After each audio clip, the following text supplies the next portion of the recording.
अंतःकरण विधीला प्रारंभ होतो. अंतःकरण कुणात होणार आहे? अंतःकरण प्रक्रिया कुठे होते आहे? कर्मात होते आहे, भावात नाही. भावात अंतर नाही पडत आहे.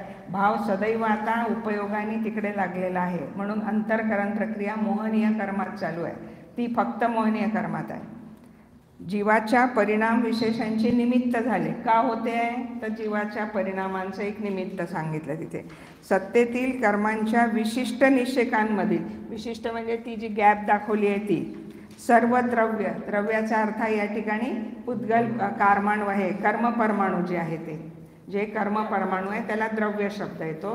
द्रव्य कर्मासाठी, विशेषतः मिथ्यात्व कर्मासाठी द्रव्य शब्द इथं आहे. इतर निषेकांमध्ये निक्षेपण करून, निक्षेप करणे म्हणजे तिथून उचलून दुसरीकडे टाकणे. जिथं आहे तिथं नाही ठेवायचं, वर टाकलं किंवा खाली टाकलं. खाली आलं तर ते खालच्या बाजूला खाली दाखवलं आणि वर गेलं ते नवीन बंधात दाखवलं. अर्थात या ठिकाणी उत्कर्षण वा अपकर्षण करायचं. उत्कर्षणचा अर्थ आहे स्थिती वरच्या स्थितीमध्ये, अपकर्षण आहे स्थिती खालच्या याच्यामध्ये.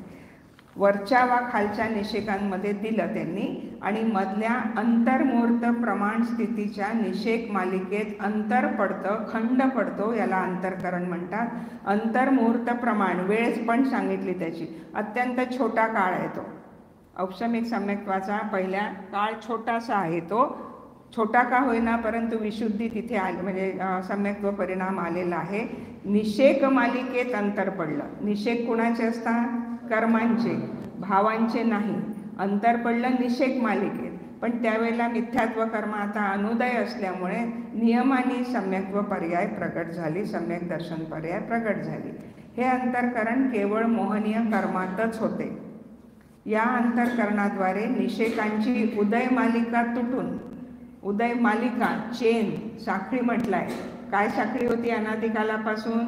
उदय आला तसा बंद झाला, बंद झाला म्हणून पुन्हा ते कर्म उदयाला यायला स्टॉकमध्ये तयार झालं. सत्तेत आहेच, सत्तेतला थोडा थोडा उदय येतो आहे. उदय येता क्षणीच बंद होतो. म्हणजे हे संपतच नव्हतं आजपर्यंत. मग आता ते संपवायचं कसं? कुठेतरी साखळी तोडावं लागणार होती ना, ती साखळी तुटली इथे. बस हा एवढा एक महत्त्वाचा भाग याच्यात झाला. दोन भागामध्ये विभाजित झालं. एक प्रथम किंवा पूर्वस्थिती आणि एक द्वितीय किंवा उपरितन स्थिती. त्या अंतरायामाच्या खालच्याला म्हटलंय त्यांनी प्रथम स्थिती किंवा पूर्वस्थिती, फुल्या फुल्या येते. आणि वरची जी आहे ती द्वितीय किंवा उपरितन स्थिती. या दोन्हीच्या मध्ये अंतर्मुहूर्त प्रमाण अंतर पडते. अंतर पडते म्हणजे आता त्या मधल्या काळामध्ये मिथ्यात्वाचा निषेकाचा उदय नाही. सत्तेत आहे, सत्तेत आहे पण उदयात नाही म्हणून बंदही थांबला सध्या.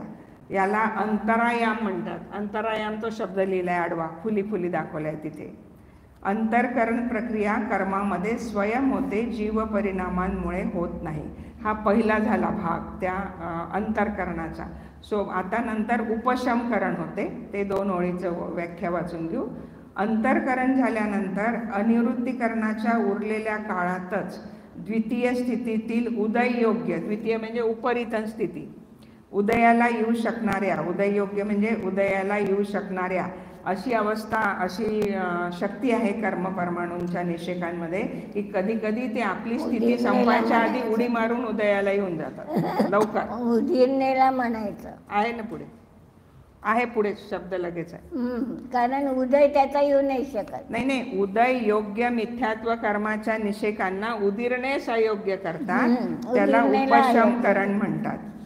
कदाचित गडबड करून त्यांनी खाली उडी मारून उदयाला येऊ नये म्हणून, उदीर्णा होऊ नये त्यांची म्हणून त्यांना तिथे थांबवलं गेलं. त्याला म्हटलं उपशमकरण. ही उपशमकरण प्रक्रिया देखील कर्मामध्ये स्वयं होते, जीव परिणामांमुळे नाही. अशा प्रकारे अंतःकरण झालं, उपशम झालं, ती मध्ये गॅप पडली. त्या गॅपमध्ये सम्यक दर्शन पर्याय जीवाचा प्रगट झाला. प्रक्रिया झाल्या कर्मांमध्ये. त्याचं निमित्त आता ताईने दोन्ही अध्यात्म आणि आगम भाषेने सांगितलं, उपादान आणि निमित्त. तर हा झाला सम्यक्त्व प्राप्तीची प्रक्रिया पहिली.